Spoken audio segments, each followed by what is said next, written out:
Stewardship is about our commitment to invest the gifts of God for the purposes of God.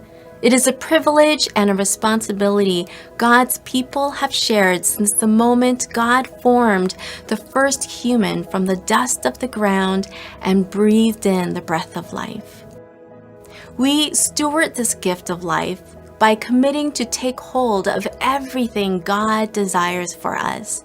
We value our lives and the lives of others because our existence displays God's glory and faithfulness. It is a life of abundance and freedom and joy in which we partner with God in restoring all of creation. What is our relationship to the land? It is a relationship we need to consider deeply.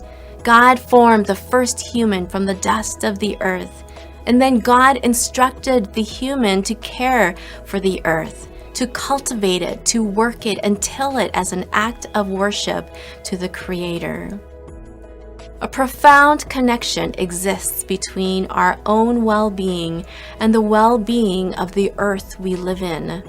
God invites us to partner in the work of caring for all of creation. God entrusted the world in our care. There are some who believe that creation care is a distraction from our gospel mission, but the way God draws close to His creation, as described in Genesis, we see God pouring love and devotion into His work.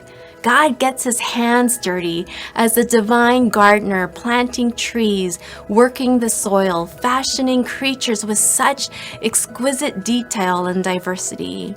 If this is God's attitude toward creation, shouldn't ours be as well? We, as God's people, are called to steward the earth, but all around us there is evidence that we have been unfaithful to this calling. We hoard, pollute, and exploit the resources of the earth.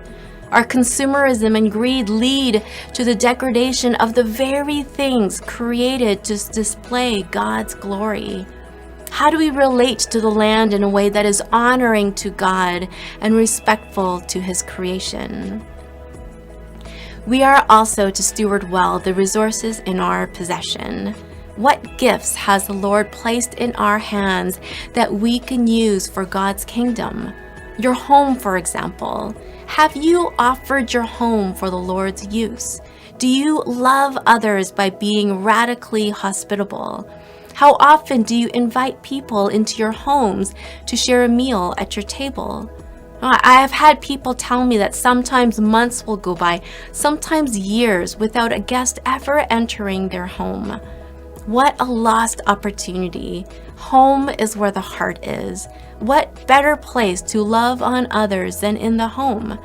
My prayer is that our homes would be sacred places where people are healed, refreshed, and restored in God's Spirit. That every room would be filled with the prayers of God's people.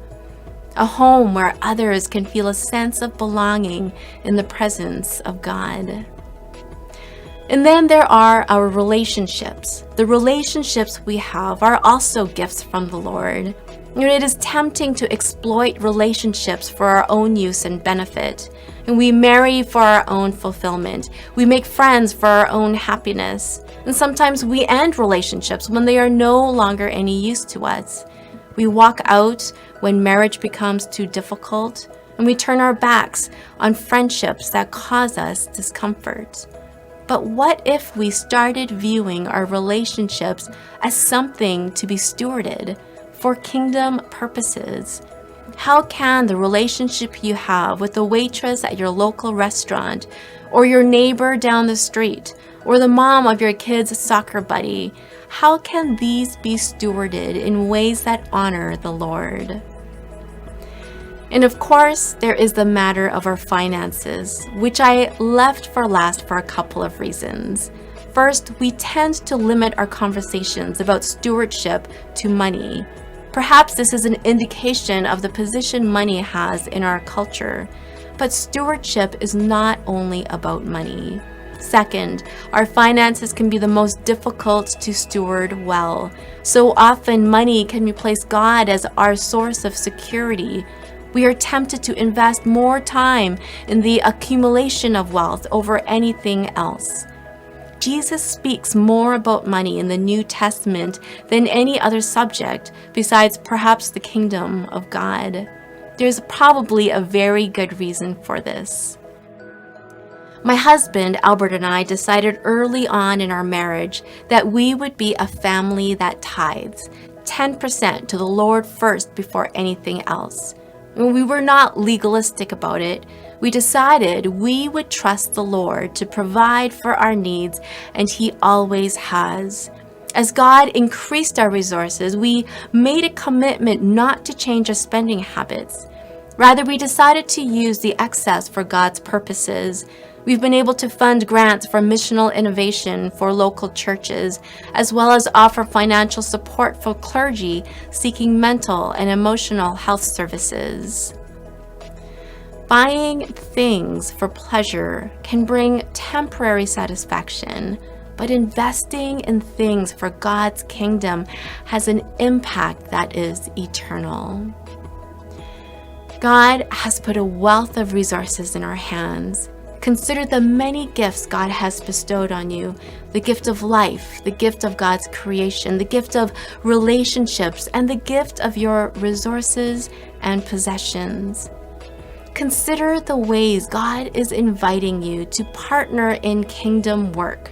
What changes can you make so that you can steward these gifts well, in ways that will work towards the restoration of all things and bring glory and honor to God's name?